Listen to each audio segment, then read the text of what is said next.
welcome for this session.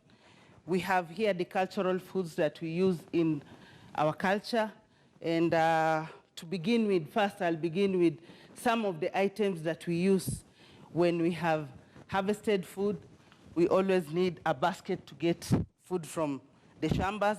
And here we call it ekcholong. This is for our elders to sit on when they're resting or when they're eating. And then here we have samples of some of the foods we have. We have this we call akile. Akile is sour milk, which we always use to cook some of our vegetables. Sometimes we take it fresh. So when we have the sour milk, just to show what we do, I have some of the food that we eat.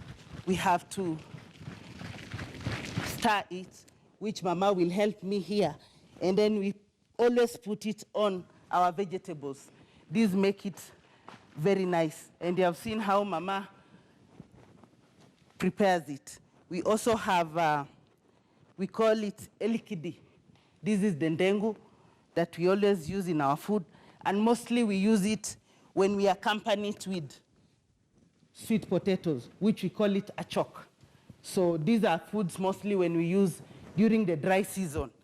We also have groundnuts, which is like our fat, which we all use to prepare most of our meals. We also have sim-sim. We also have cassava. When we mix cassava and millet together with sorghum, that is our staple main meal, which we call it ugali. But in Teso, we call it atap. So this unga here is a mixture of sorghum, millet, and cassava.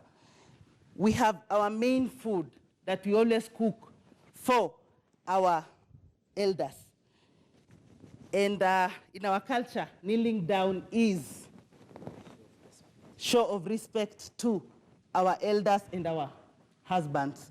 So this is a meal that we have prepared for our husband. This is meat that is been dried, and we have put in sauce that comes from the groundnuts.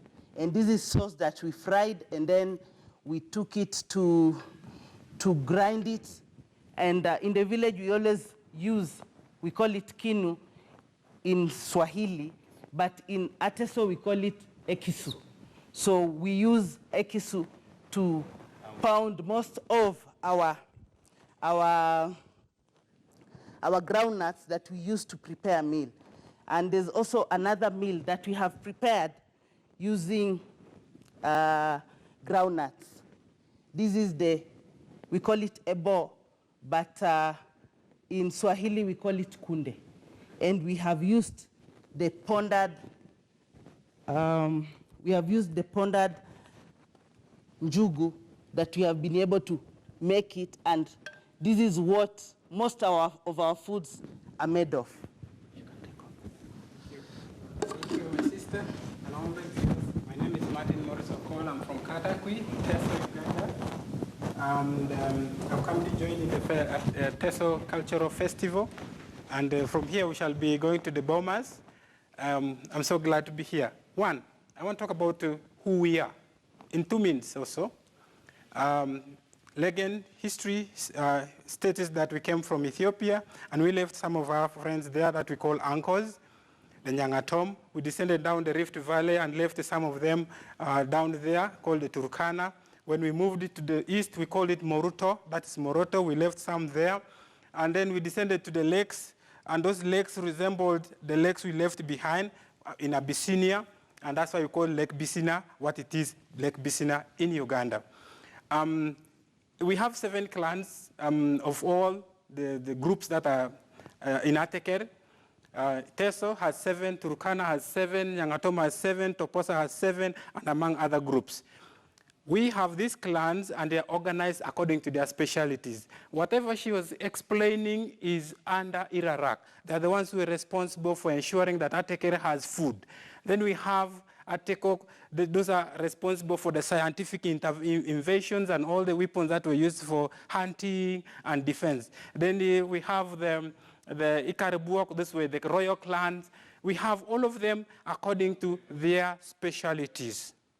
That is why when we come here, I come to say, thank you for keeping the culture, thank you for taking it on, and thank you for being very proud. We will be going to the Bomas, and we want to invite everybody, join us there. It's going to be a grand one. Thank you very much. Yeah. Culture in style, members of the Teso Cultural Heritage Group there. And like they mentioned, they will be heading to the Bomas of Kenya for the Teso Cultural Heritage. Many thanks for joining us on Bottom Line Africa today. And that is how we wrap up Bottom Line Africa today. Many thanks for watching. My name is Michelle Ngele Odhiambo.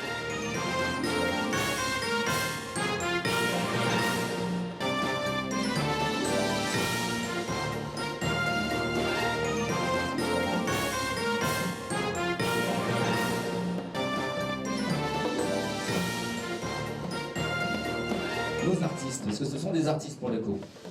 Donc Lucas qui vient de chez Boulan, en Aquitaine. Tout ne vient pas que de la France, quelque chose vient aussi de l'Europe.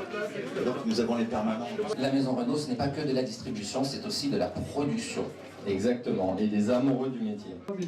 Et 20 minutes les dernières. Voilà.